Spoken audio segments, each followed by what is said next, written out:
Committee meeting on the 9th of September, and we are opening this. I declare this meeting open at 10:24. Attendances and leaves of absence. Councillor Fraser has submitted a leave of absence. Is there a mover for this motion? Councillor Bannon, thank you. A seconder? Councillor Hall. I now open the floor to vote. All those in favour, please raise your hand. Any against? That is carried. There's now a motion displayed on the screen to confirm the previous minutes. Do I have a mover for the motion displayed on the screen? Councillor Bannon. And a seconder? Mayor Raven. Do any councillors wish to speak to this motion? I now open the floor to vote. All those in favour? Any against? That's carried. Declarations of conflicts of interest. I now refer to the declarations of conflict of interest. Do any councillors wish to declare a conflict of interest today? I will.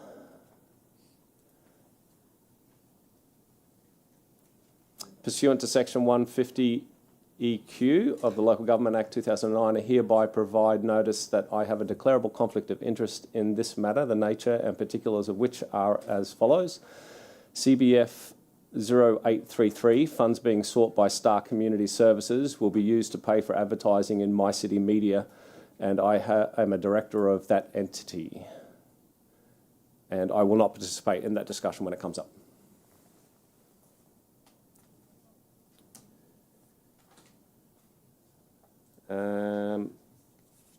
That is all that needs to happen on that, right?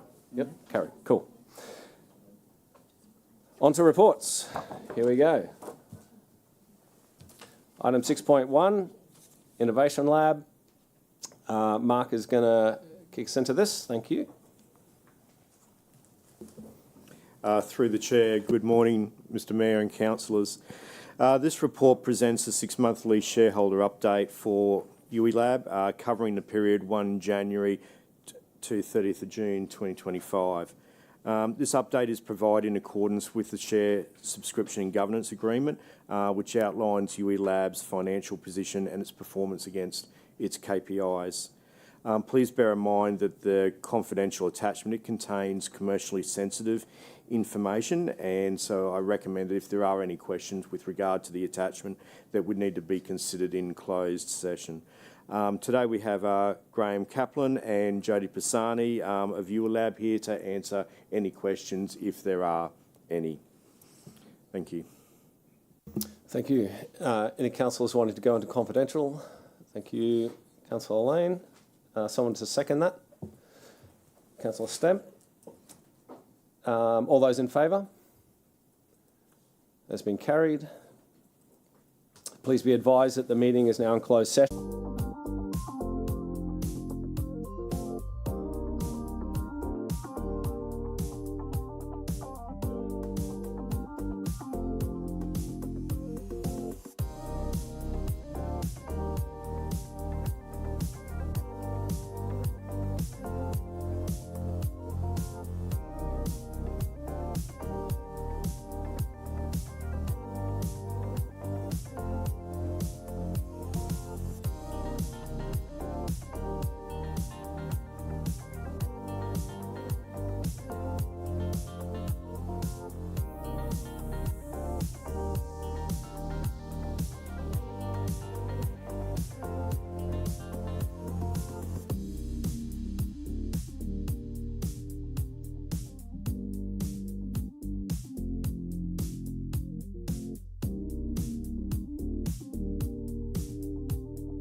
Thank you, that's carried.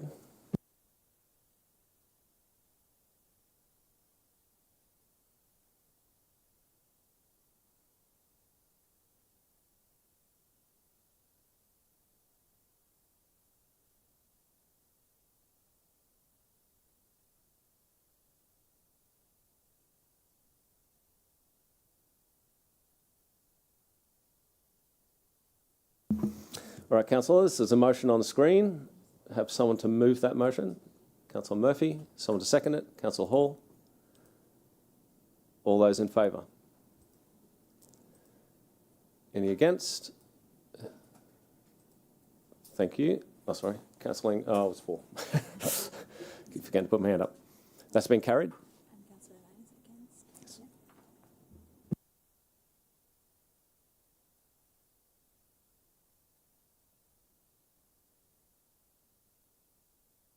All right. Thank you, UE Lab team. You can head off.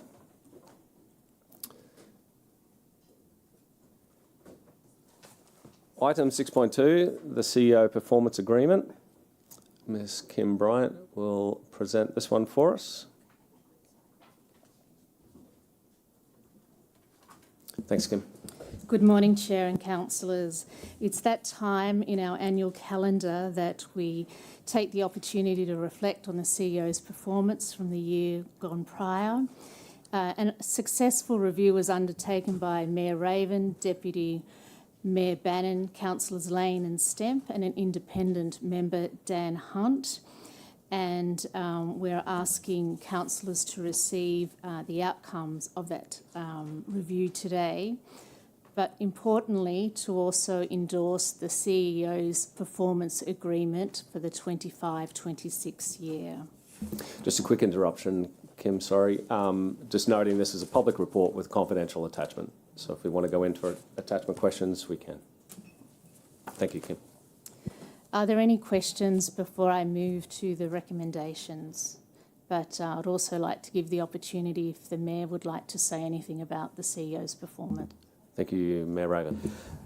Thank you, Kim, and thank you to the panel that worked diligently on the performance review, and want to give a massive shout out to the CEO for the way that he's been running the organisation and the relationship, not just with me, but with other elected members. I know that the feedback was overwhelmingly positive, Mr. CEO, which is a reflection on the good work that you're doing.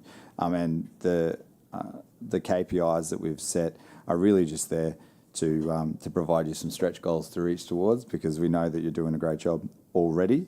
I'm sure councillors will be looking forward to seeing how many slides within the performance deck? Was it 100? Only 70 slides in the performance deck this year. There was 104 something last year. So thank you for reaching the KPI of reducing the size of the performance review deck. I appreciate it.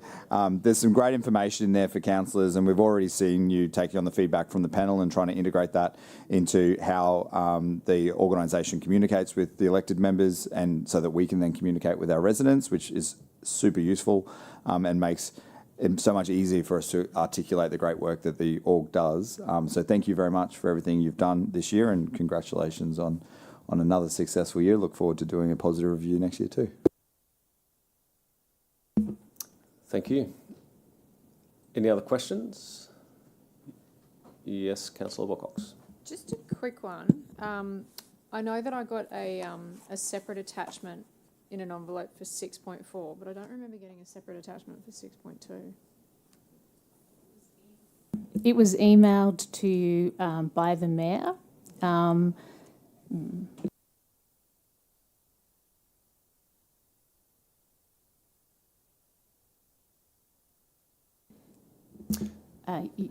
Councillor Lane? Oh, sorry. Oh, thank you. All right, there being no further questions, there's confidential document as presented at the meeting in relation to item 6.2 of the City Governance Committee meeting held on 9th of September 2025 be tabled. Someone to move that motion. Councillor Bannon, someone to second it. Mayor Raven. And there were 2 other recommendations in the report as well, that the performance agreement be endorsed. We'll get to that one. We'll just table this first. Thank you. I beg your pardon. All those in favour of the tabling of this document. Any against? No, that's carried. Thank you. Sorry, I was full.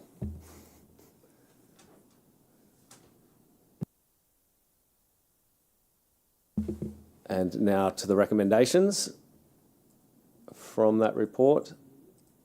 I have someone to move that. Mayor Raven, seconded by Deputy Mayor Bannon. All those in favour? That has been carried. Thank you, councillors. Thank you.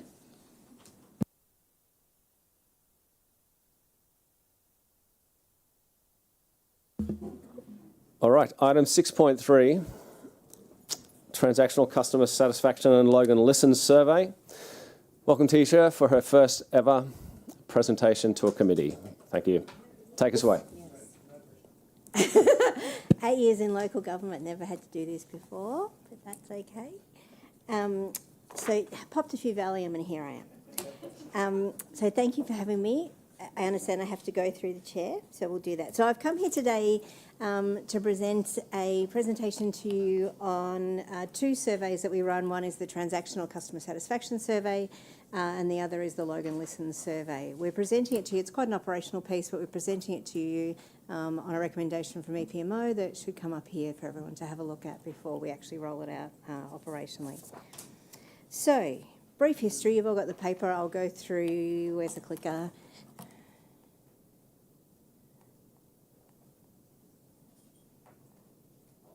There we go.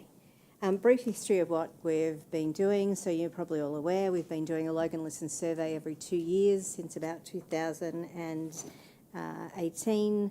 And we've been doing a customer satisfaction survey for several years now to work out whether the customer's happy at the transactional level. So two very different surveys. One is a customer survey about how we're happy with the work that we've completed for you, and the other is a community satisfaction survey on are you happy with our services. When it came over to the directorate to do it, moved over to us to start to administer this survey, and we realised that it probably needed a review. It had been a while since both of them had been looked at. It had been a while to see whether they were now keeping up with what was modern in terms of surveying, and were we actually asking what the customers and what the community were wanting to tell us, or were we corralling them into a particular set of questions and answers. So we decided to do a review on what we were getting, how we were using it, how the customers had felt about it, how the whole business felt about it. It took a little while to get us through all of that. And we came up with some findings in there, which then led to a recommendation. So the purpose had probably become unclear for the Logan Listens survey. It had originally started about, tell us everything that you use, tell us all of the feelings that you have about that. Quite a long survey, probably not as relevant anymore, in that people don't have time necessarily to tell us. And do they actually know that we're asking them to comment on a lot of our different services instead of just telling us what are you using and what are you liking. Then there was some misalignment in there with timing, particularly for the transactional survey. We don't survey until 4 to 6 weeks after we've actually done the work for you, and so by then you've either forgotten how you felt about how the work that we did for you, you've actually forgotten whether you were happy with the quality of that. Just way too late to be doing that. And the timing of the Logan Listens community survey is every 2 years. We know that in a fast-paced world that is probably not a modern way to survey anymore, so we needed to go through and find out a better timing for that. The other thing that we found in the review was that we did no sentiment tracking at all. So we didn't ask you a feeling of how did you feel about council, we only asked you a feeling about how did you feel about the services that we're providing. So we know that satisfaction leads to sentiment, leads to reputation, and we weren't bridging the gap in there of how did you feel in the transactional survey, how did you feel in the sentiment survey of the customer, of the community survey, to then be able to work out what was forming our reputation in there. We did consider a couple of other options before we provided this. I didn't change the slide, sorry, councillors. We're now at this slide. We did consider a couple of other options. One was just leaving it how it is. It was probably the easiest option. No one was really talking to us about this wasn't working, but we knew it wasn't, so we decided that wasn't the way to go. We could continue fully outsourcing all of these, and so we outsource the Logan Listens survey. We do it at a cost of around 120 grand every couple of years. Would have gone up to around 150, 160 as we move through the cycle. And we do the transactional survey as a mail out. So we send out 500 letters every time, which we were considering outsourcing. Can't continue doing that. Merging them was also something that we thought about doing. Do we actually put sentiment tracking into the daily transactional surveys and really expand that one out to make that a much bigger survey? But we were also very aware that someone will expect after a transaction to receive a short, quick survey. Still can have sentiment in it, but short and quick, just tell me how I went, and a bigger survey later. So we came to the recommendation of revising both of them, and I'll take you through what we're recommending to do with those. That will both bring clarity to the survey responses, brings a much more timely results to the business so that we can make decisions. We've got the data to make the decision when we need to make the decision. So, survey enhancements they're asking for, and again I'll break them down into the two different surveys. Logan Listens, we would like to start adding sentiment and open field questions into there. So I'll take you through the questions in a minute, but things like the brave question of, do you trust us? And open questions instead of guiding people to what do we want to hear about, opening it up as a conversation to be able to say, what do you want to tell me about? What's the one thing that would make a change for you? And so really getting brave with this survey and opening it up to let the public and the community tell us what they're thinking about instead of us going, can you tell us about this, this, this and this? The timing for both of them needs to align much better to their purposes. So the transactional survey we are now saying we would like to do each day. So we've got a chance to do it within the Genesis system. We pay no extra for that. We already own the software to do that. But as soon as you're finished a call, so sorry, it's also expanding it out to the calls. At the moment, we only do it on we've closed a pathway request for you. How did we go? We want to bring that out to we spoke to you today, we talked to you via an email, we talked to you over the counter, and we closed a pathway request for you, and doing a survey on all of those touch points to be able to say, how did we do today? So not just how did we do with closing a job, but how did we actually do in talking to you today? Did we answer your problem? Did we answer your question? So really making that much richer data and doing that each day so that we can actually work out, do we need to make an adjustment now?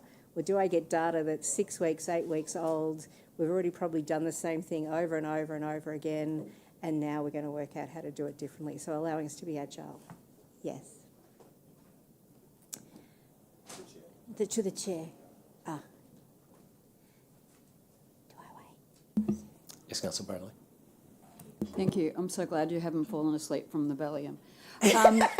Thank you, Councillor Rowley. I'm just curious, how do you anticipate to do that? Via text, via email? How do you... Yeah, so we can do it either way. So we will have a mobile number from the call, and we will pop up at the end of the call with some introduction message and then ask them to stay on and answer the question. So that would either be at the end of the call, or we could send out a text message to people. Ideally, we'd love to do it at the end of the call. We have the software's really clever in that if the person doesn't hold on, it will then allow us to send them a text message. Our preference would be you hold on and you listen to a message and answer it there. And then if the customer doesn't give us a mobile number, we can then send out an email to them to say, can you fill this in and send it back to us. We would think that most likely people would just either hold on or respond to the text message in there. So real time. The other decision that or the recommendation that we're making to you is that we were doing the Logan Listen survey every 2 years and it was happening early in the year. We'd like to start doing it annually and moving it down to the second half of the year, so ideally starting September, October, so that when people are doing their planning for their budgets, they've got the customer voice in their head. We'd like to do it every year so the customer voice is there and fresh in their heads all of the time. Sometimes we take it seriously at the start of the 2 years, but in our second year of planning, it might be that it has lost some of its momentum. And so bringing it up every year. It also allows us to be much more agile in we can see we had a problem here or we had a sentiment here and we were able to shift it. We might only be able to micro shift it, but we shifted it so we're on the wrong path, or sorry, the right path, or we didn't move it at all and we need to rethink the plan as we do the planning for this time. It also aligns, the customer satisfaction survey aligns with the CEO's KPIs, and so it gives us much richer data to be able to tell you how the business is actually performing instead of really small response points. So we probably only get back maybe 900 a year via the mail out. We'll get much more and we'll cover much more of the interaction points, much better aligned to the CEO's KPIs. Now you can see I've already gone ahead a little bit here. So we get timely insights from doing this way, strategic alignment. The customer-centric design is something I just want to touch on a little bit more here. We are looking for more sentiment and we're looking for more open text. So I might pop you up to the questions, which you won't have seen in the paper. But these are the questions that we plan to ask. So this is for the satisfaction survey. We were asking 4 ticker box questions. We're now saying we want 3. One is overall. How do you think we went today? That's always been traditionally the last question for us. In a survey methodology, it should be your very first question. So we're asking, can we move it up to the first question and get the overall reaction of how did we do today? And then we've gone into effort. How easy was it to do business with us today? Was your inquiry resolved to your satisfaction? And then that last one, which is the brand new question of making it an open fields question of, is there anything else you'd like to tell us today? Now, the risk of that one is we might actually hear the truth. The benefit of that one is we might actually hear the truth. And so that one is, there's a courage in how we want to run these surveys, but I think that will be worthwhile. How I monitor the surveys and how I respond to the surveys is the big winner here for us about what do I do with this data. If we then skip over to, very tight slide, to the Logan Listen surveys, this is where you see the biggest change. So we've gone from over 60, depending on how many boxes you tick, 60 to 80 questions. We're bringing you down to just these 9 questions. And the first one is, again, how satisfied are you with the services provided? So when we do this survey, we'll need to be clear about what a service is, not how was the service, what are the services. Then the second question of trust, do you trust us, is a brave question, but one that we need to ask and leads straight into sentiment and reputation. How do we respond? How do we listen? And then we're taking the opportunity here to ask, how do you want to be updated? One, it allows us to actually see how the community want to be updated, or if they do want to be updated. You know, this gives us some great insight about, we think we should be sending out a Facebook message. What they actually want is an SMS blast. And so some really current, as the community changes every year, some really current ways on how they communicate. Then we're asking them to do a drop down of what services do you actually use. So not asking them how they feel about those services, but what services do you actually use. And we should be able to tie those services back to how satisfied were you with those, but much more interested in what are you actually using with us. How easy is it for you to do to access those services? And then the 2 open field questions, which again are very brave. One is, which areas should City of Logan prioritise for future improvement? This is a big move away from Logan Listens in the past. We've been retrospective about how did we do. We want to take the opportunity in here to both be retrospective and say, what would you want us to do in the future? What should we focus on? And then the last question is, what's the one change you'd like to see in the City of Logan to improve your community wellbeing? So we're trying to take them a little bit away from roads, rubbish rates, but about the wellbeing of the community and what do we need to do for this city to make it a great city. So again, open fields. We could hear a whole lot of things, but we would rather hear that than not. The open field questions really came from a conversation. Darren was presenting something about, and you all do it as councillors, where if you go out and have a conversation, you'll hear the truth. If you ask people a one-off question of how are you, you might not get anything. So really expanding on how ELT and council doing business already with the community, bringing that into our survey methodology to say, tell us what's happening, tell us what you'd like us to fix, tell us what you'd like us to improve. And then asking them a third open-ended question of, is there anything else you'd like to tell us? So they're the questions that we are hoping to move to. So the recommendation... Just take a question. Thank you. Oh, Councillor sorry. Bradley. Thank you so much, Chair. I like the questions. Personally, I think they're too many. Too many? Yeah, if you're wanting instant feedback from people, people are very much, you know, you have 5 things to do, you'll probably do it. If you've got that many, I don't know Yeah. if you're going to really get a good response. That's just my opinion, but I think we should be doing it all the time, not just towards the end of the year. Yeah, we put that in as a recommendation, and you'll see it in future steps. I'll just whip you through to the next one.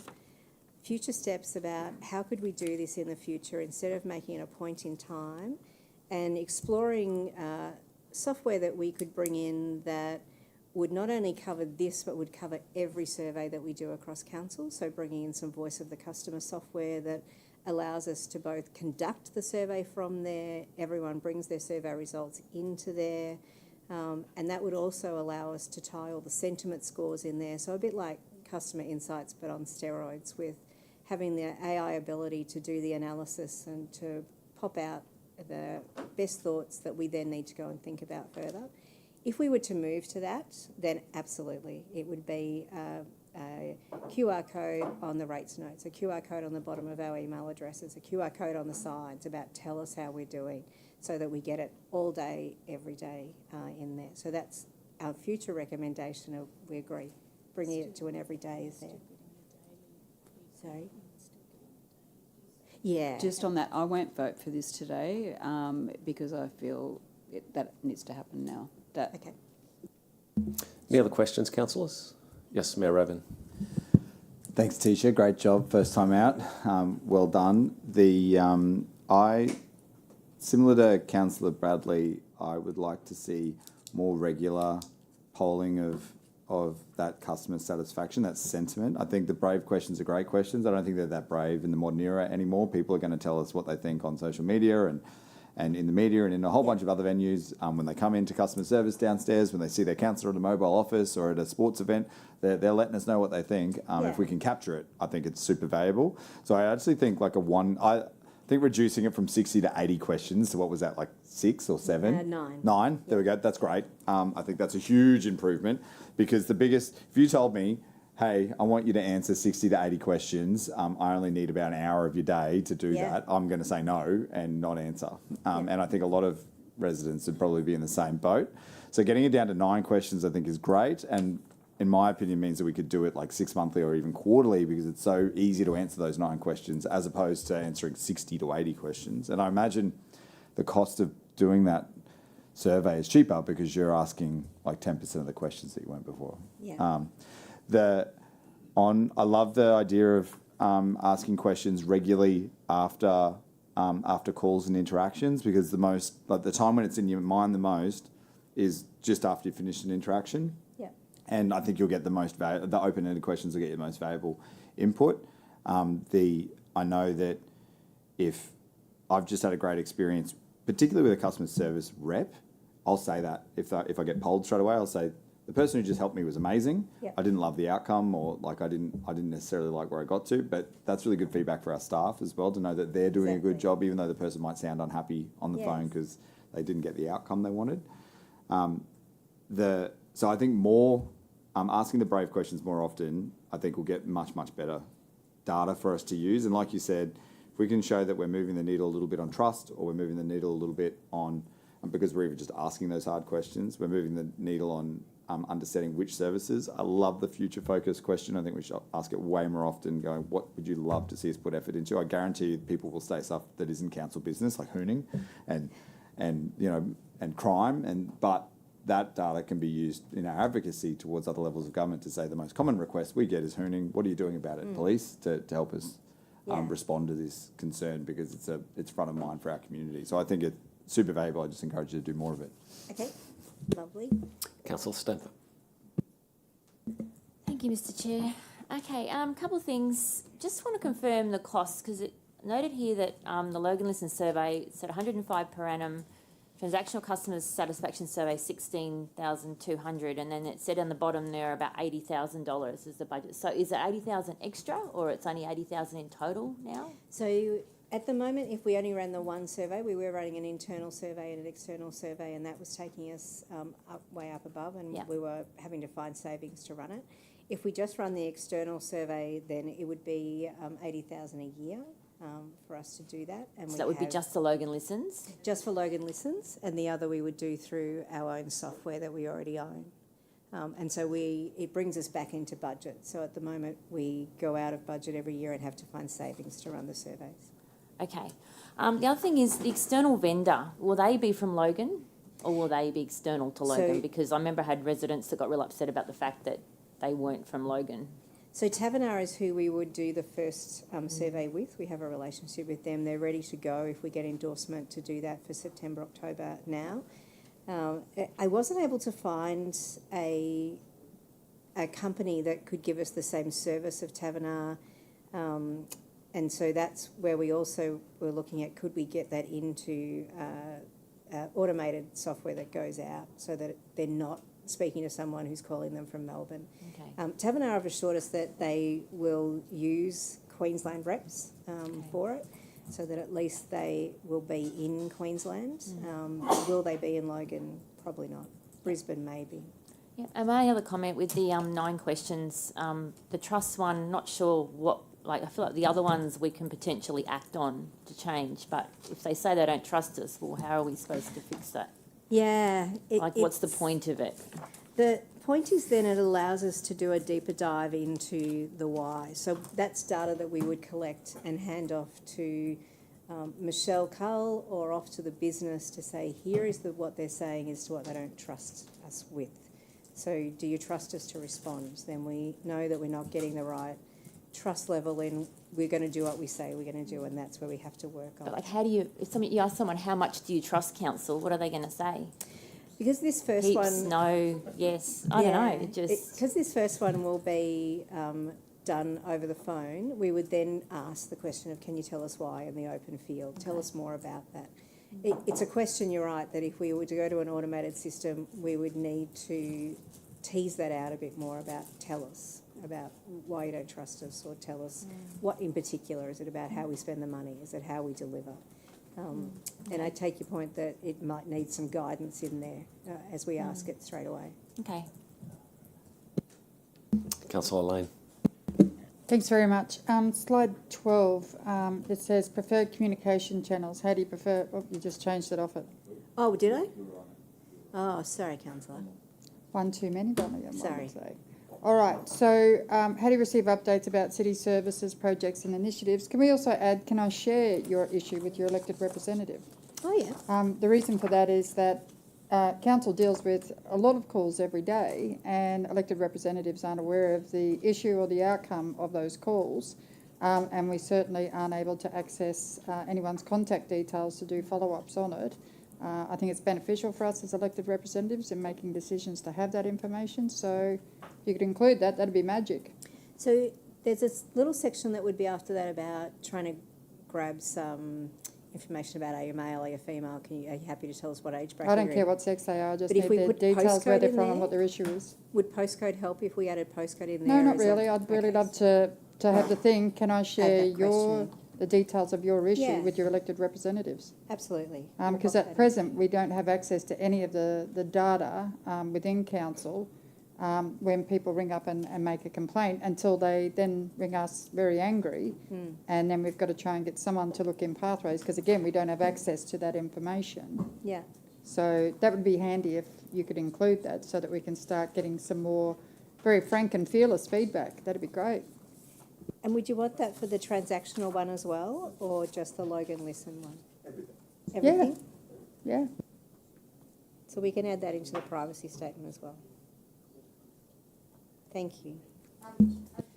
the last thing on that is I'd hate for it to be the very last thing down the bottom at the end of a bunch of questions. So where you got your questions, preferred communication channels, in around there would be good. Okay.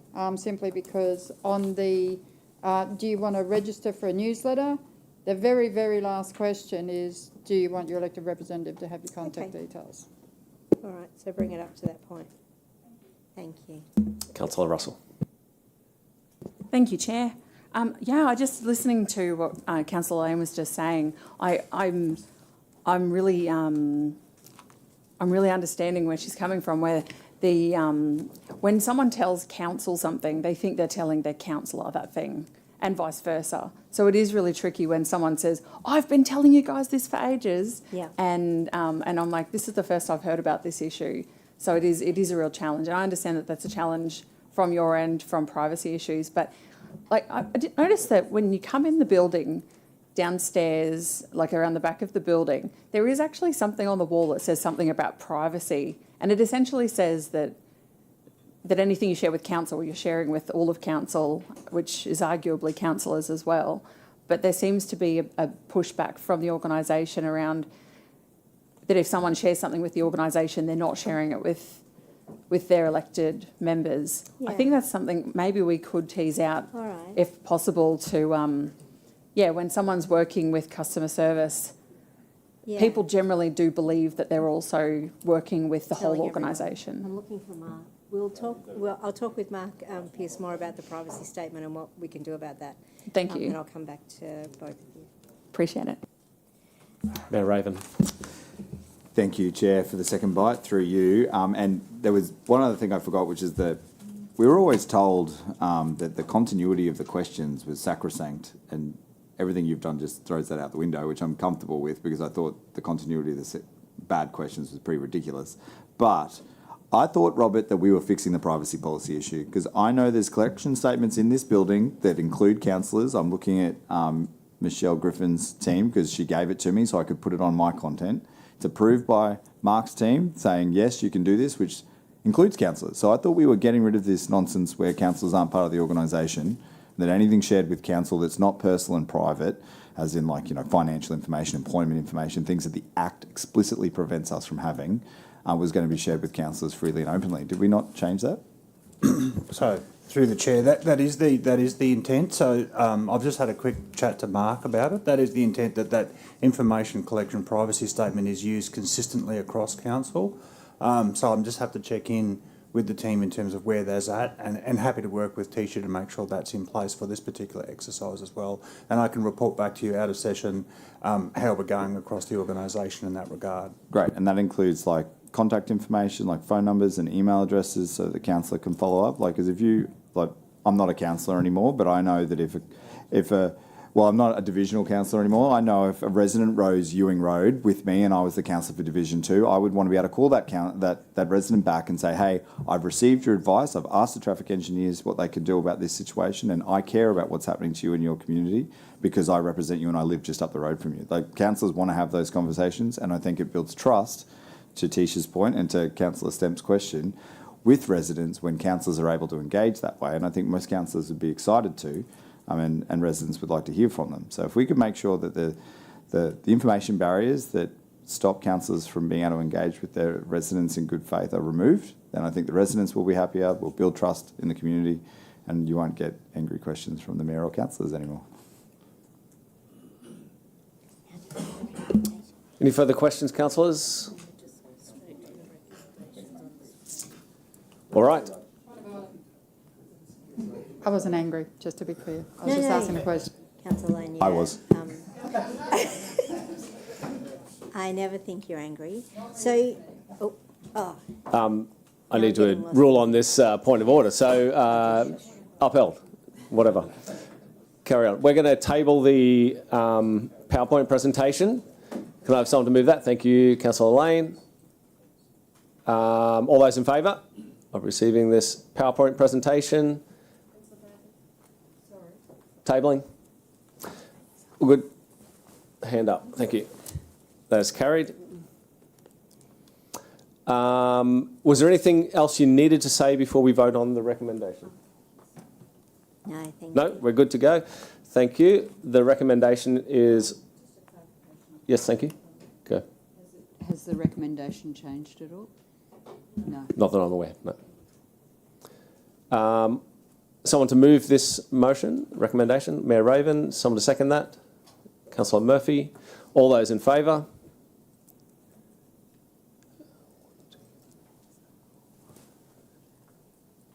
That has been carried. And could we just go around the room, thank you, how you voted? Against. I'm abstaining until I get the answer to that question, thank you. For. For. For. For. For. For. For. For. And I was for. Thank you. Does anybody have any GB for Tisha? I was thinking I got Customer five, service right? and information manager. All right, there being none, Tisha, do you have any for us? No, thank you, Councillor. Thank you very much. Does anyone have any general business for Ms Kim? Do you have any for us? No, thank you, Chair. Excellent. Thank you very much for your participation today. Thank you.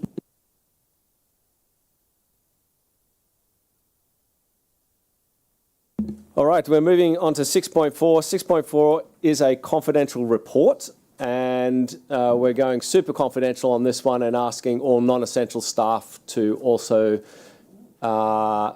be removed from the room.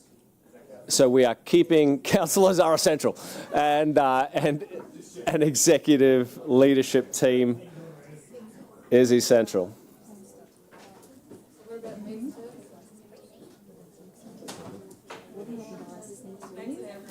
Did we say advisors? Yes, we're including advisors to be removed as well, please, if advisors could also leave the room. And then we need to go into confidential.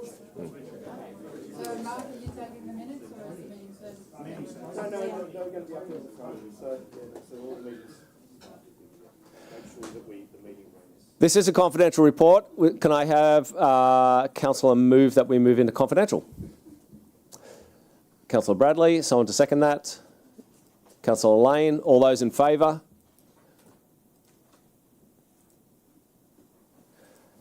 That has been carried. Thank you.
Thank you.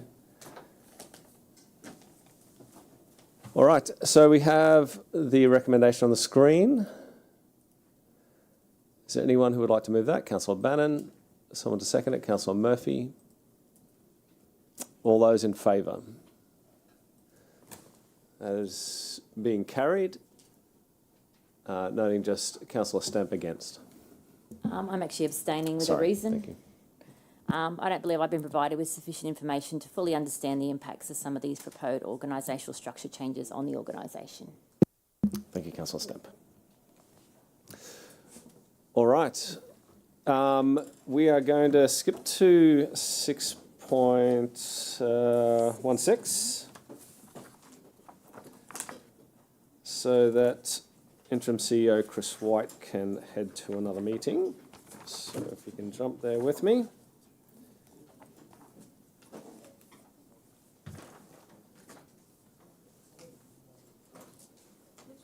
6.16, the last item on the agenda. Greenovate, sorry. Greenovate stakeholder update is the name of it. Right. So I note that 6.16 is a public report with confidential attachment. A proposed resolution to move this matter. No, it's not there yet. We'll get there. So are you leading this, Mark, or Robert? Thank you. Thanks, Mark. Okay. Through the chair, this report provides an update on the activities of Greenovate, which is Council's beneficial enterprise, which is jointly owned with Ipswich and the Redlands City Councils. This update includes Greenovate's annual business plan, its budget and corporate strategic plan for the 2025-2026 financial year, and it outlines Greenovate's operational priorities and its strategic direction. The report also presents an update on the materials recycling facility project, which was presented at the recent security holders briefing forum, and that facilitates the collaboration between the three councils. Also, Greenovate's board is seeking a council's endorsement to appoint a proposed candidate as an additional independent director for a 3-year term. This appointment requires unanimous agreement from all three security holders, which is the three councils. The confidential attachments contain commercially sensitive information, so it's recommended that these are considered in a closed session. And pleased to say that we have Chris White here, the interim CEO of Greenovate. He's here to answer any questions that you might have today. Councillors, do you have questions that you would like to take into confidential? We won't go into confidential. Any questions that can stay in public? There's no questions. Okay, I'll give you a pause. Yeah. Councillor Stamp. If we're asking director questions, does that need to go into confidential? It would depend on what the content of the questions are. I guess it was just about the constitution and the appointment of directors. Well, I don't know. I don't know whether it's part of the... Through the chair, I'd recommend to go into confidential to discuss. Sorry, just a quick question. So Councillor Stamp is moving that and Councillor Lane seconding. All those in favour of going into confidential? That has been carried. Thank you.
Thank you. We are out of closed session, back open.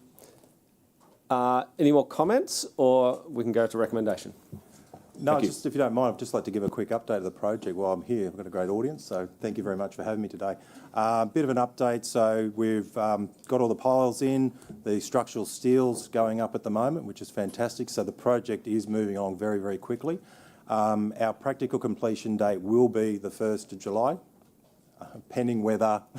When I say will be, that is our intended date at the moment from our construction. That's about 8 months ahead of schedule. Certainly myself and the board are very aware of the contractual arrangements with your current MRFing operator and the contracts that Logan Council has with that operator that ceases on the 30th of June. So we really want to get you going 1st of July 2026, and at this point in time we are on schedule.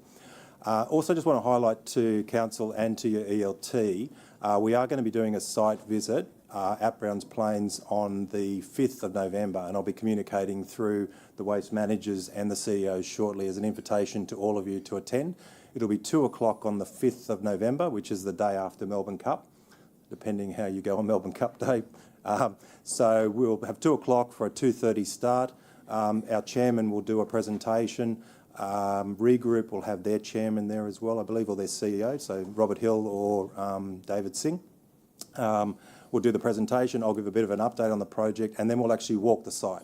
So at that point in time, we're expecting the buildings to be up, so concreted sheds, etc. Regroup will be going into those sheds to put all the equipment on the 19th of November.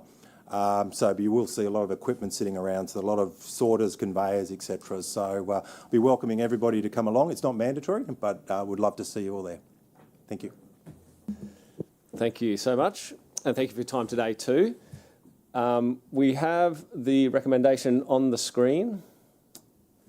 No alteration from what was in the report. So you all know what that is. Councillor Lane, happy to move it. Thank you. Someone to second that? Councillor Bannon. All those in favour? Thank you very much. It's carried. Councillor Harriman, how do you vote? Against. Thank you. All right. Thank you very much.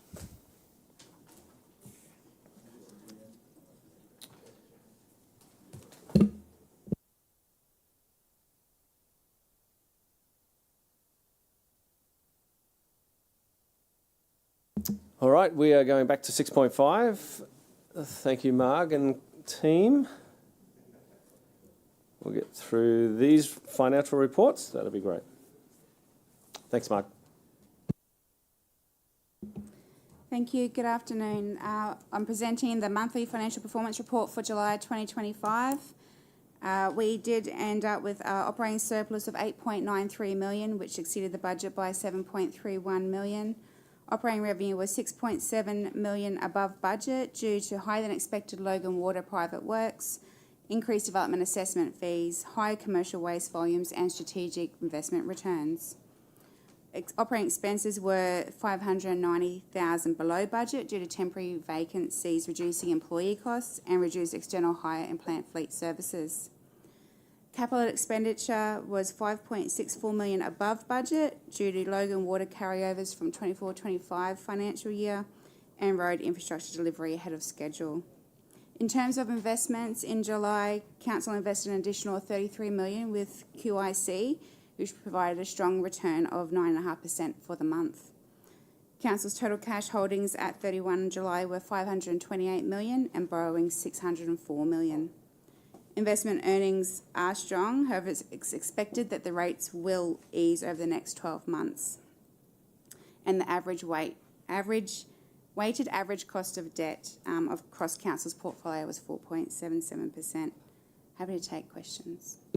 Any questions? No questions? Someone happy to remove that report? Councillor Murphy, someone to second that? Councillor Wilcox? All those in favour? That is being carried. Thank you. Thanks, Marg. Item 6.6, we're seeking to endorse expenditure under the Local Infrastructure Program. We've amended the report this month to include more fulsome descriptions of each of the individual projects and identifying, and added a column to identify if other funding sources are also being utilised and if community consultation has been undertaken. There's 21 new projects to be approved, amounting to 1.07 million, and one material amendment, all complying with the LIP policy. Thank you. We need to start by tabling the. Can we table and then go to question? Yeah, let's table this document first, the amended or the updated attachment. Okay, go for it. Thank you, through the chair. In the amendment, have you put the 3 trees, not the 2 trees? Yes, that's in the Thank you. document. I'm happy to move it. Thank you. That's been moved. All those in favour? You need a seconder? No. Thanks. That's been carried. Thank you.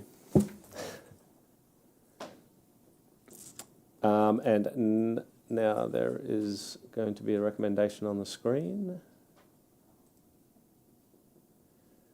All right, someone to move that one. Councillor Wilcox, seconded by Councillor Murphy. All those in favour? That has been carried. Councillor Hermai, how do you vote? Abstain. Thank you.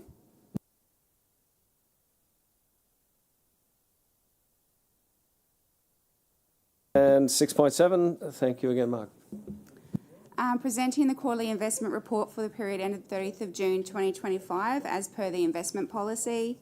To the end of June, we had total investments of 483 million and a 12-month rolling return of 5.11%, which outperformed the benchmark rate by 0.72%.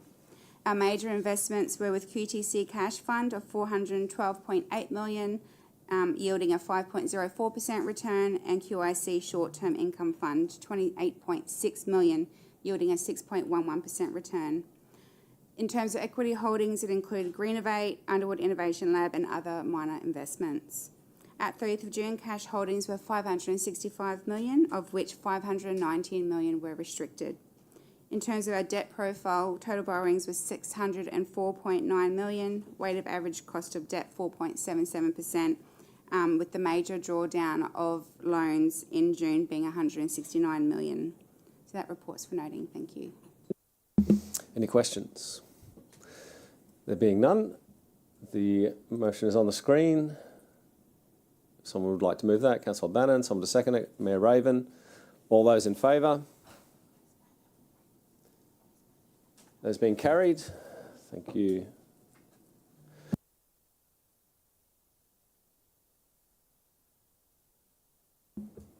The following reports have been brought to committee as a result of the GB item raised the last committee round. There's 6 rating exemption requests awaiting decision, so officers considered it fair to bring all reports to this round.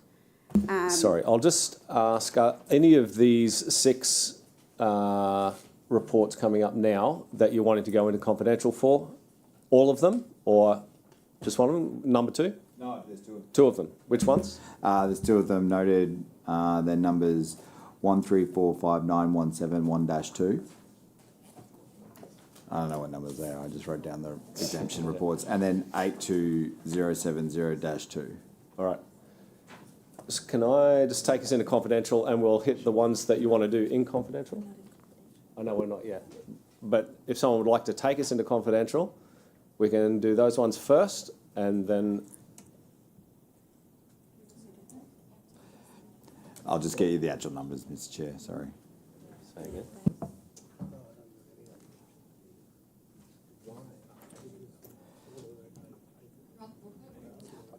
I'm scrolling through it now. Hang on.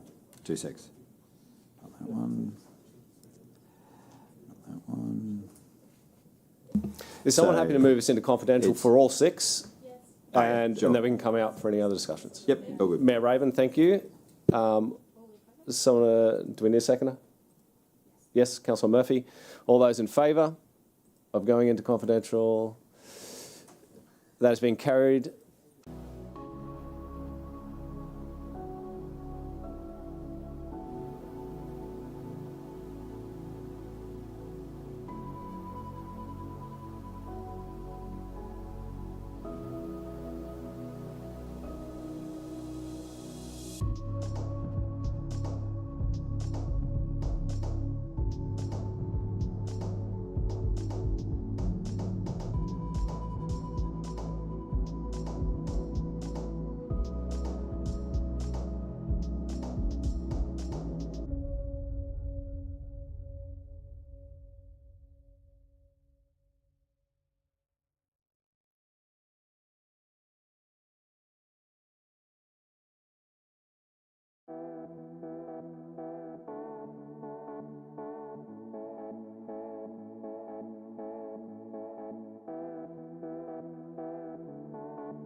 We are now out, and we will go through each of these recommendations for voting. If we go to 6.08. 6.8. Is there someone to move the recommendation on the screen? Mayor Raven and Councillor Bradley the second. All those in favour of that recommendation? That has been carried. Councillor Lane, how do you vote? Against. Item 6.9. Someone to move this? Sorry. Hang on. It's the recommendation for 6.9. There's someone to move that. Councillor Bradley. Someone to second it. It's not. Councillor Jeremiah. All those in favour? That's been lost. Do we have a recommendation from the floor? Mayor Raven. Resolve to decline the exemption.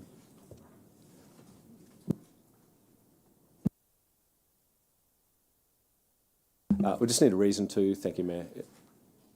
If you would like to speak to that. Give me a sec to remember why. Sorry.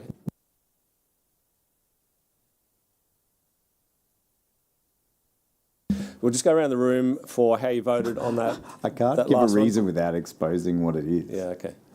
Just go around on that last vote if you can. Thank you, Councillor Bradley. For. Abstain without a reason. Abstain with a reason. I wish to deeply support some of today's groups financially, and reduced rates might be the solution. However, I think this issue should be fixed with policy change and not with individual case-by-case decisions in this matter. I look forward to that policy process, as I have a rating category that I wish to add as well. Thank you. Councillor St Ledger.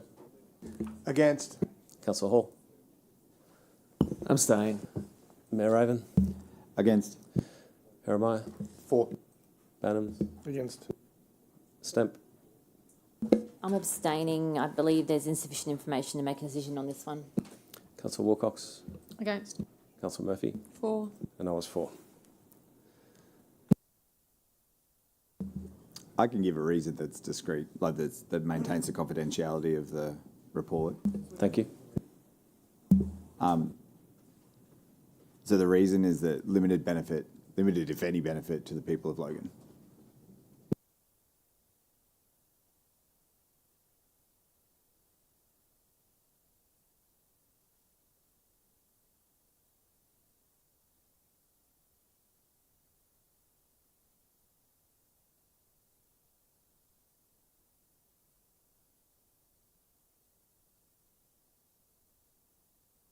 Councillor Hall.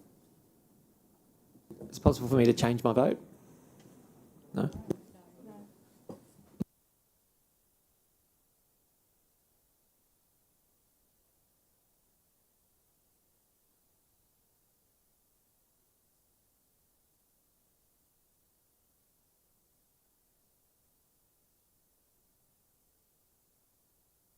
So just clarifying, we are sitting on 6.9 right now and an amended motion. Thank you. Coming soon.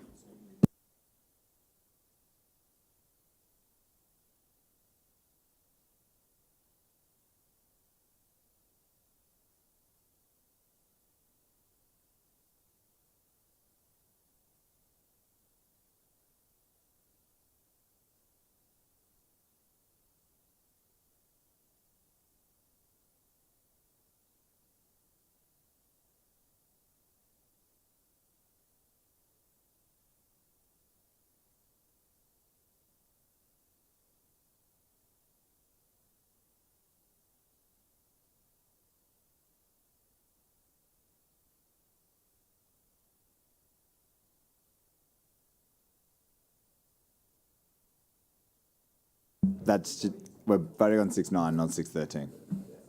It's just what's on the screen at the moment.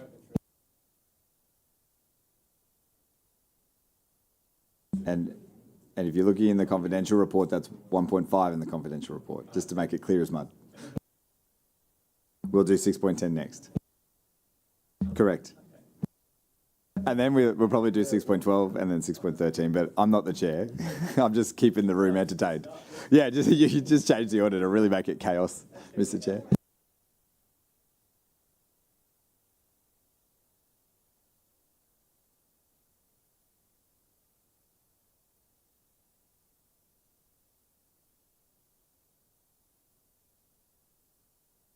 It's on page 82 of the confidential report.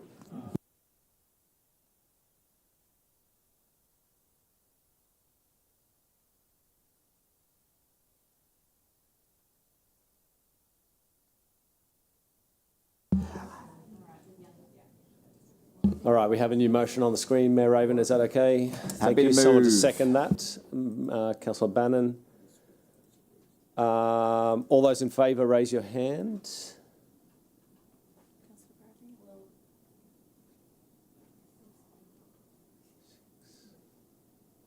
Councillor Bradley, are you in or out?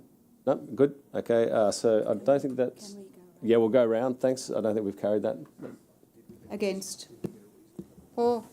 Yes, we did. Spoken word. Abstain, and again, I think the issue should be fixed with policy change and not individual case-by-case decisions. For.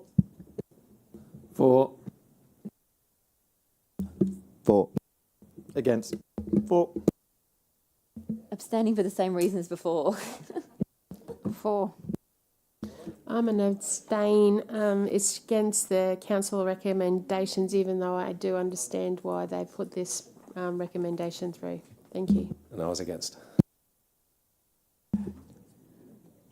Mr. Chair, do you want me to read the reason into the... We're just going to take an updated reason.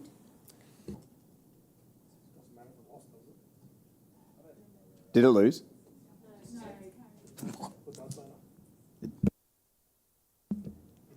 Are you ready for me to do the reason? Thank you. Having considered the information contained within the report, Council is not satisfied that the entity provides a charitable purpose to the broader Logan community. Thank you, sir. 6.10. Oh, sorry. Do you want to pause for a bit? Just a point, sorry.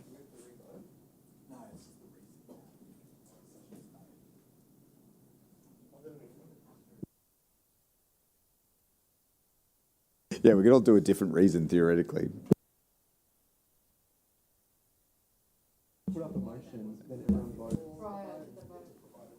He did give a reason before.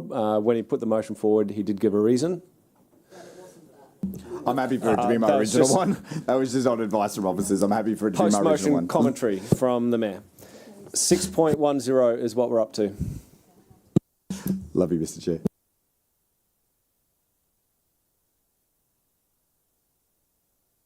So we're on 6.10,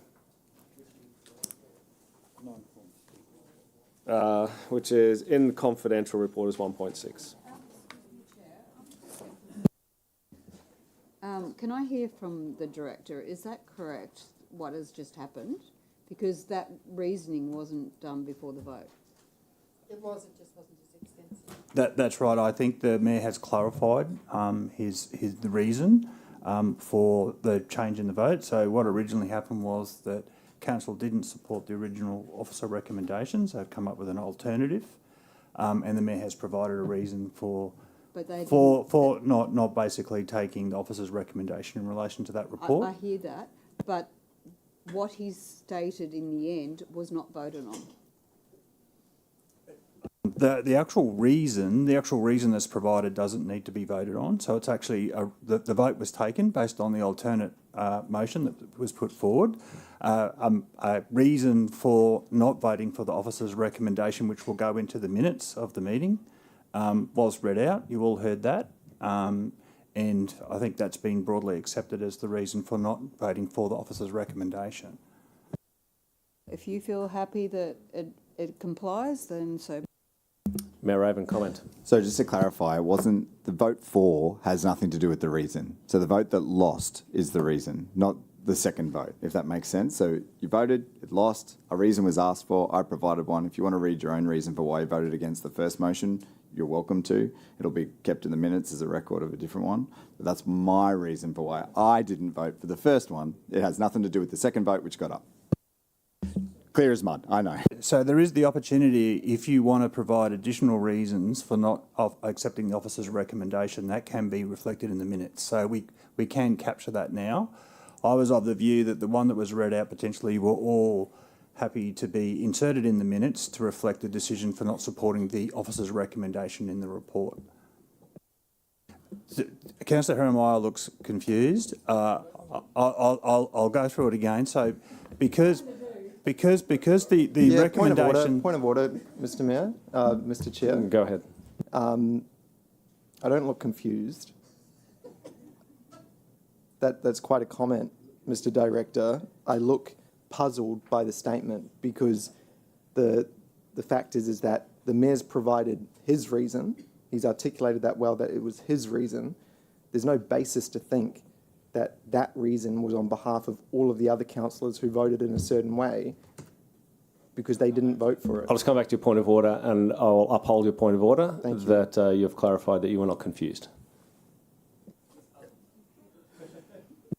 So the reason why there's other votes where you provide a reason and then we vote on that reason is to affirm that people believe in that reason. We didn't do that. That was just a reason on behalf of the Mayor. Agreed. There seems to be confusion around what we were agreeing the reason was relating to. I'm not sure how to backtrack this one. Sorry, Councillor Herrmeyer. So the position is that officers put up a report with a recommendation in it. So councillors decided not to accept that recommendation. Under the legislation, when that occurs, a reason needs to be provided. You have the option to collectively agree a reason or to have your own reason reflected on the record. I was of the view potentially that reason that was called out would be a reason that you would potentially be all willing to have reflected in the minutes. If you want to have your own reason reflected in the minutes, then we can go back now and we record additional reasons. So if I could, anyone who would like to give a reason for their vote against the original motion, recommendation, you have an opportunity to state it if you voted against it. So, would anyone like to take the opportunity to make a statement? No? Thank you. Go ahead, Councillor Bannon. So whoever moves the motion gives a reason. That's the way it's always been. So the Mayor moved the motion, so he would give the reason. So the Mayor wouldn't move a motion, then I would give my reason because he moved it, which is what he did. So I don't understand the confusion with it. The original motion? So no, the motion the Mayor put up. So the first one lost, the Mayor pushed it. Well, we are because we're talking about giving a reason. The Mayor moved the motion. What we're trying to have clear is why we voted against the recommendation of the officers. So then... The original one. I know, but then usually it's only when you abstain that you give a reason. We got told you don't, yes or no, you don't give a reason. Because people said before, I voted no and here's my reason. And they said you can't give a reason because you voted no. It's only when you abstain. So I don't know why we're asking for reasons when we voted no. We've never done it before. Councillor Lane. Thank you, Chair. I'm satisfied that you afforded me the opportunity as an abstainer to provide a reason and I chose not to. And I'm satisfied with the process that we've gone through this afternoon. Thank you. I think we're moving to 6.10. Happy to move. So 6.10 we're moving on to. And this is 1.6 in the confidential. 6.10. 6.10 in the public document.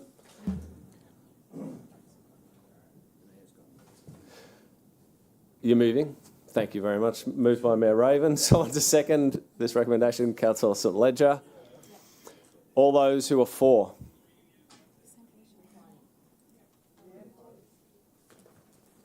That has been carried. how do you vote? Councillor Lane? Against. Councillor Russell? I'd like to abstain. You want to guess why? Yeah, go for it. I think that this issue should be fixed with policy change and not with individual case-by-case decisions in this matter. Thank you. How did you vote, Councillor Murphy? You didn't? Thank you. You were out? No, we've already voted. You were out of the room, correct? Yes. Thank you. That was carried. We're moving on to 6.11. Oh, sorry, St. Ledger. Yeah, he was for. Yeah.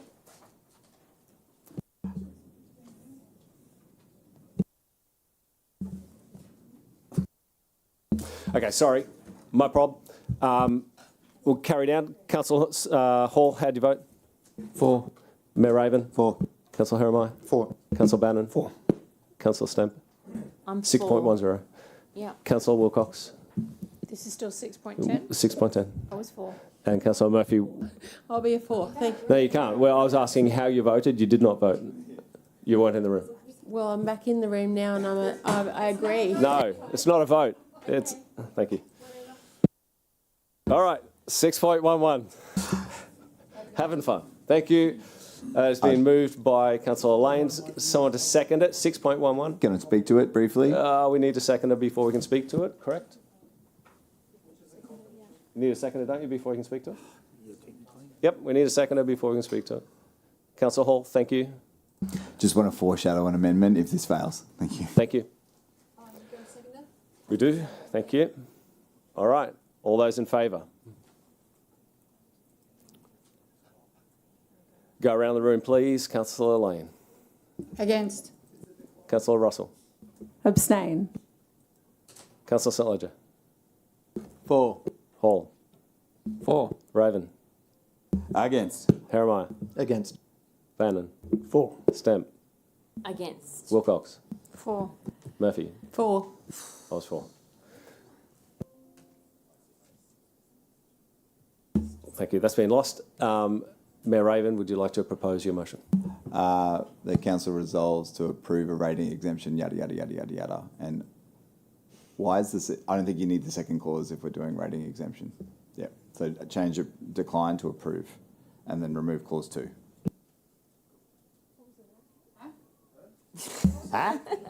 So it will be to approve a rating exemption. Thank you.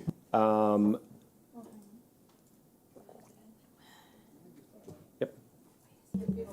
Yeah, lost. This That is the one failed. that I spoke to in confidential. I'm moving that we have a rating exemption for the one I spoke to in confidential. Just to be clear as mud for everyone. Okay. So without saying so, you know what we're voting for, the particular exemption. Okay. We have that moved by Mayor Raven. We have a seconded by Councillor Lane. Thank you. Or was it Councillor? Sorry, you want to comment? All those in favour?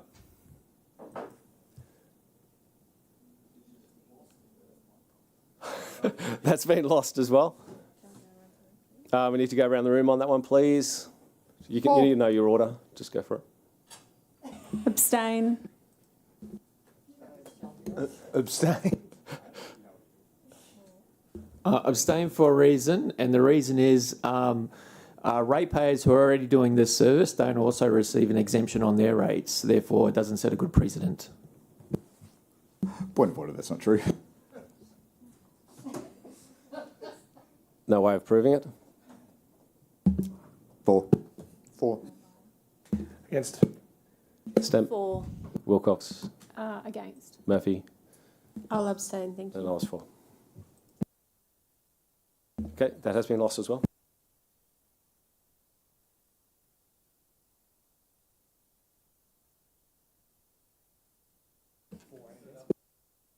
Councillor Wilcox. Can we please defer that one to ordinary council, because I think that needs a bit more work. Otherwise, we're going to be sitting here going in circles. Yeah. Can we just note it and vote again in ordinary council?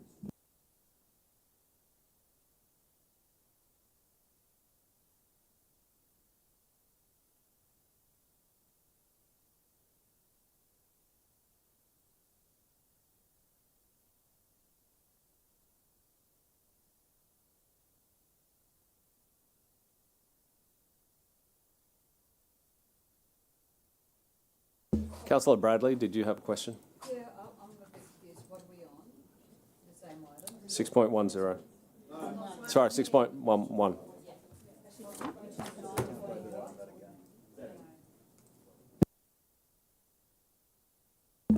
Councillor St Ledger. Can we put a motion up for the discount? That is our last chance, is to put up a concession, because we can't go back over the other two options. This is the last option, and we have to decide on something. Let's do that. Thank you. I'll get that motion up. Go ahead, Councillor Bradley. Through the chair, Director Strachan, is it possible to defer this for the policy change? Director?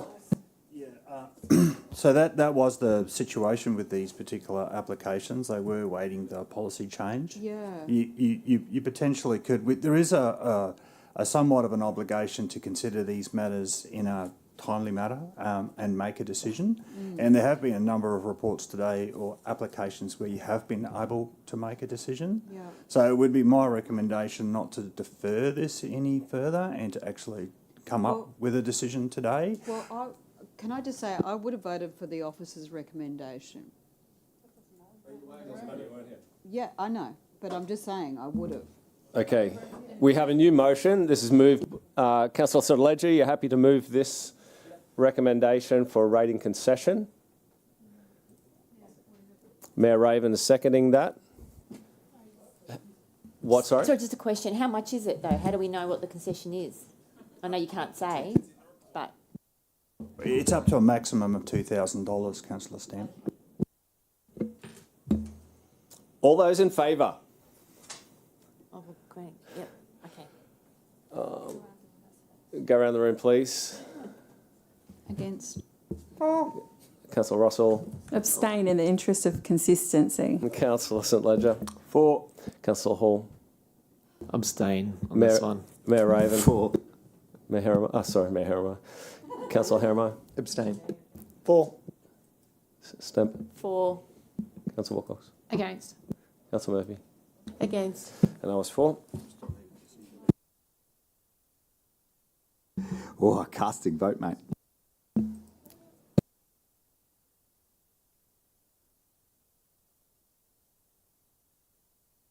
Cool. I'm voting for. Thank you.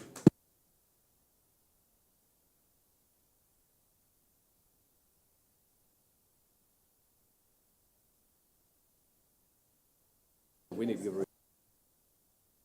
Okay, sorry. Can I get your attention, please? Because we voted against officer recommendation, we need to give a reason for this, and here's why we need to give a reason. So I need to give a little bit more clarity around the giving of reasons. So when you make a vote on a motion and you abstain, you have the ability to give a reason for abstaining. That's different. That's different to the reason I'm asking you to provide.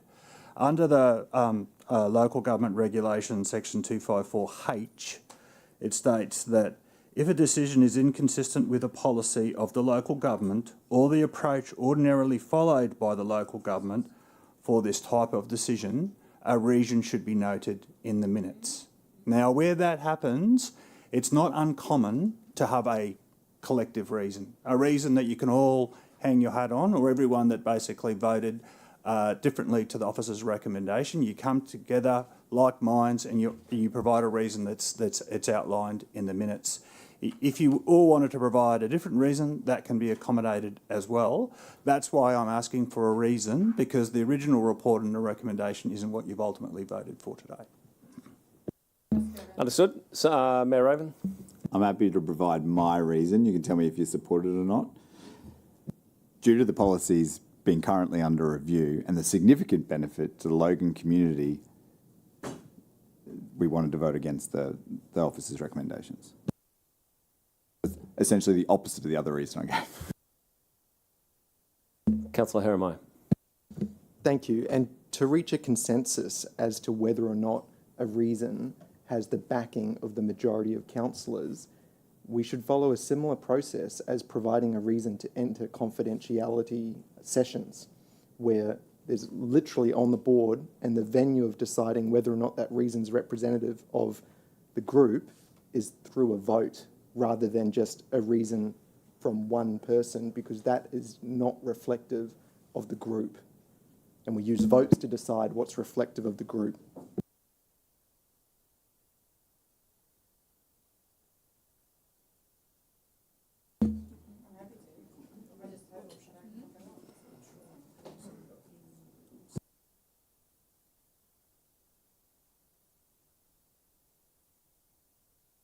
The best way to move forward at this juncture is probably to provide a reason that you're individually comfortable with regard to the way you voted.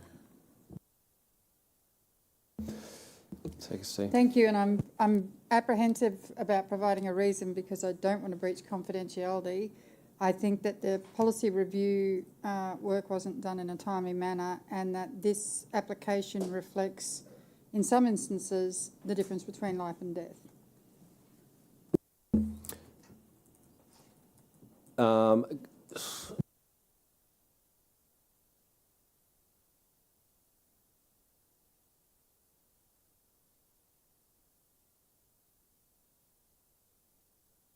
If you voted against the original, the recommendation of the officers, would you like to give a reason? You have the opportunity to do so. Thank you, If we're in Councillor Snow. agreement with what the mayor's said, then that's fine. Yep. Okay, it's only if it's different to what the mayor's suggested.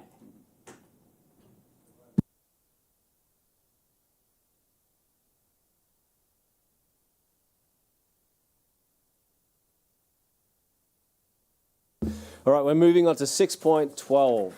That doesn't need to be voted on. It was just an expression of the room, and it'll be minuted.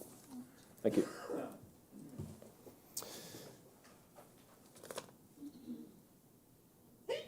(6.12), the recommendation is on the screen. That's been moved by Councillor Bradley, seconded. Anyone want to second that motion? Councillor Bannon? Are we all clear on which one we're voting on? You know where we're at. Ready to vote? All those in favour?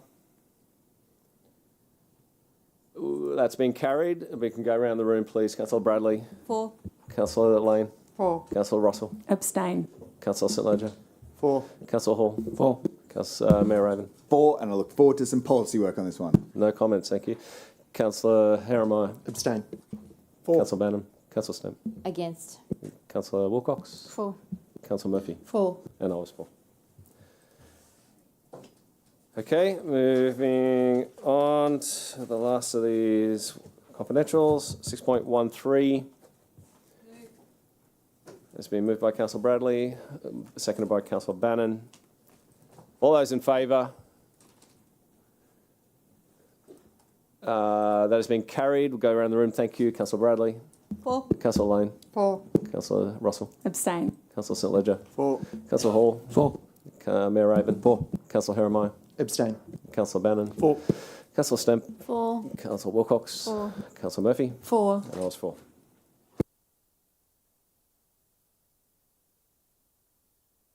Two to go, Groovers. 6.14 is a public report. Sorry. Oh, sorry, we need GB. Sorry, anyone got GB for Marg? Marg, do you have any for us? No, thank you. Excellent. 6.14, presented by Mark. Thank you, Mark.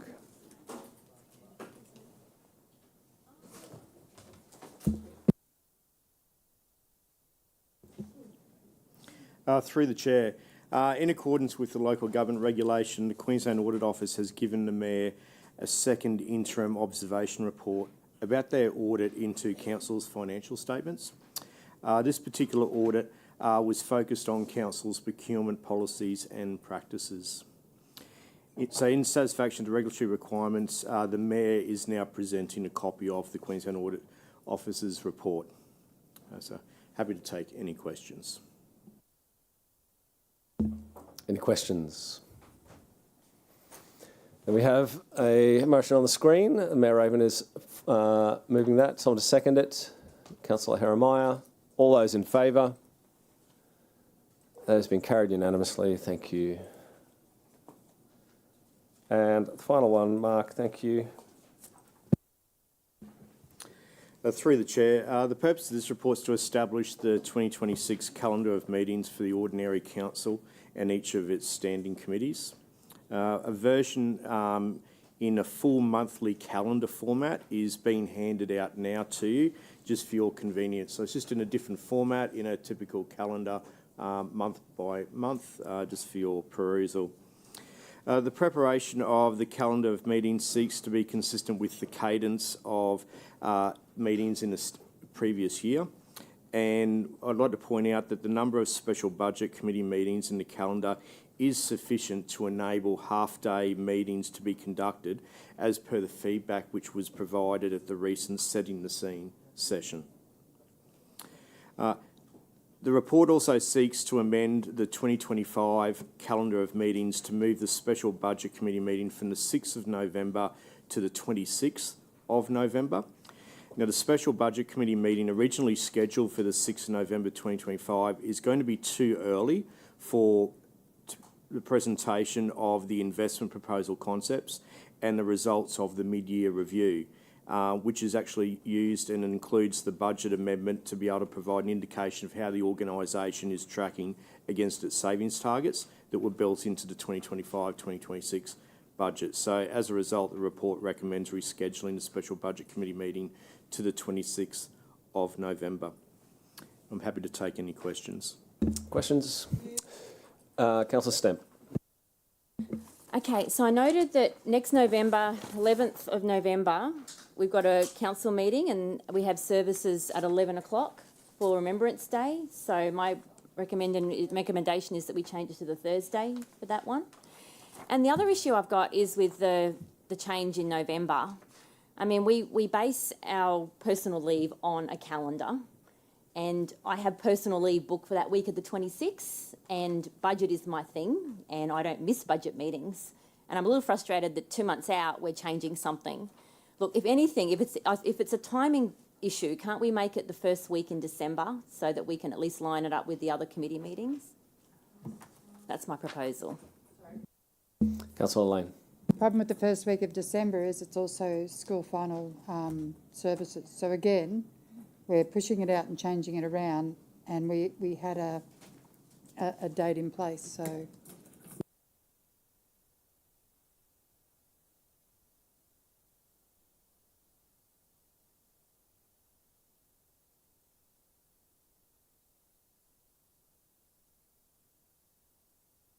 Councillor Bradley. I'm just curious if it's possible to have it at the end of committee, maybe even? We have done that previously. Councillor Wilcox. I won't be supporting this today because I did provide my feedback. We've been chopping and changing things around. I don't like the fact that we've got committee this year and next year now on the Brisbane Show Day, because I like to actually accommodate for staff, because a lot of staff take leave with the 2 show days and that sort of thing. And I agree, I saw Remembrance Day as well. I didn't like that.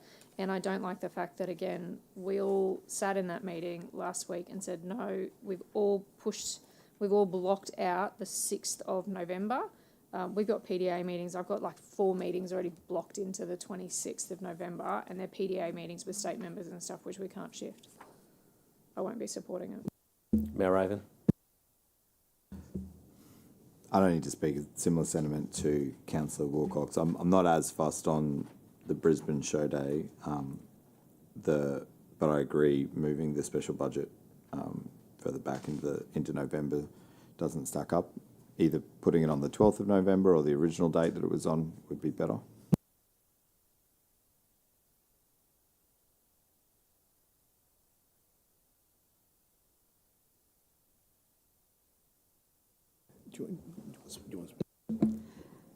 We could do the 12th with just investment proposals, and we'll bring the mid-year review to all to the governance committee in the beginning of December.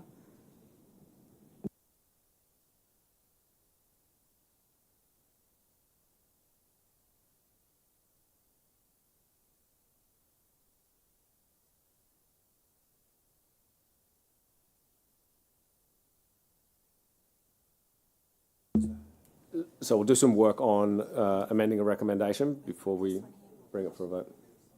Councillor Bradley, did you have a question? Curious, what other alternative date for the, for Remembrance Day? Can the, just through the chair, is it possible, can the organisation be ready for the 10th of November maybe?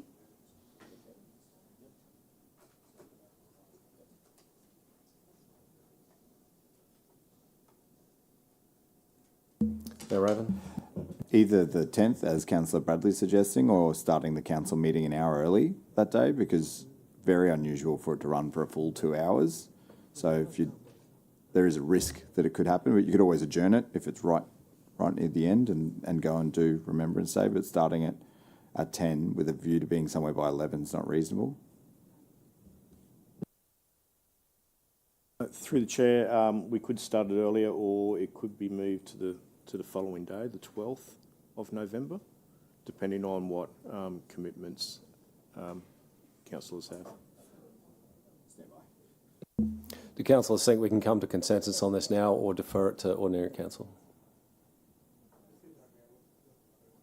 Okay.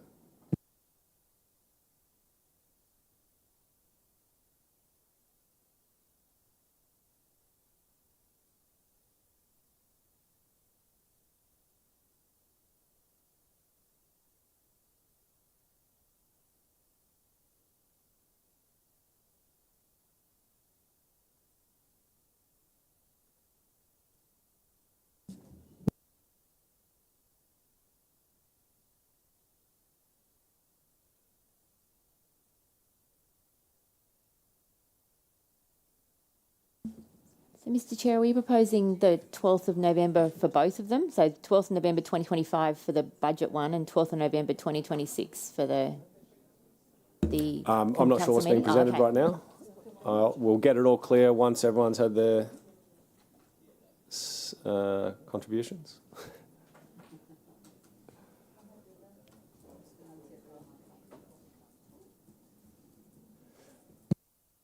Can we just check this motion on the screen and see if that's covering everything that's been commented?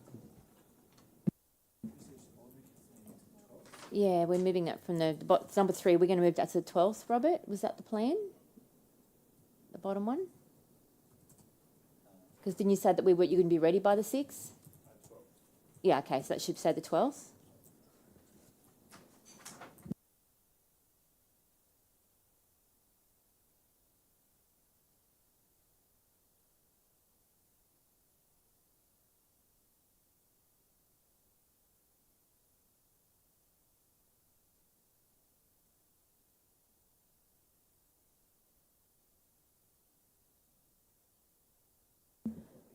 So, Robert, will that run directly after council meeting then? It will, the 12th, okay.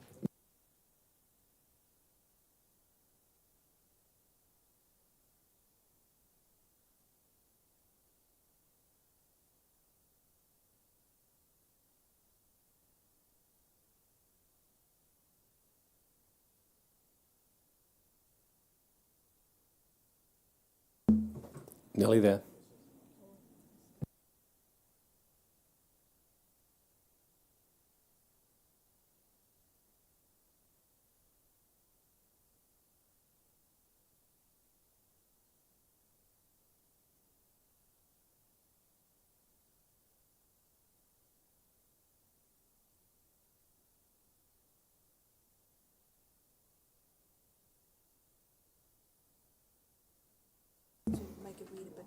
Okay. Final check. As far as we know, the details haven't changed except the 12th of November, and there's just been some clarifying of words, but moved by Councillor Bradley, seconded by Councillor Bannon. All those in favour? That has been carried. We need Councillor Wilcox, how do you vote? Against. Thank you. Sorry, also need to table the calendar. If I can have someone to, thank you, Mayor Raven. All those in favour? That has been carried. Councillor Stamp, how do you vote? Thank you.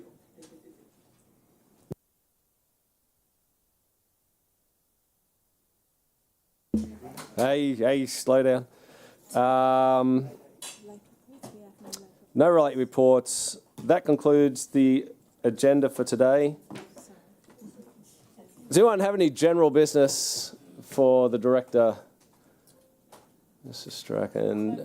No, there being none, I declare the governance meeting on the 9th of September to conclude at 1:26 p.m. Thank you.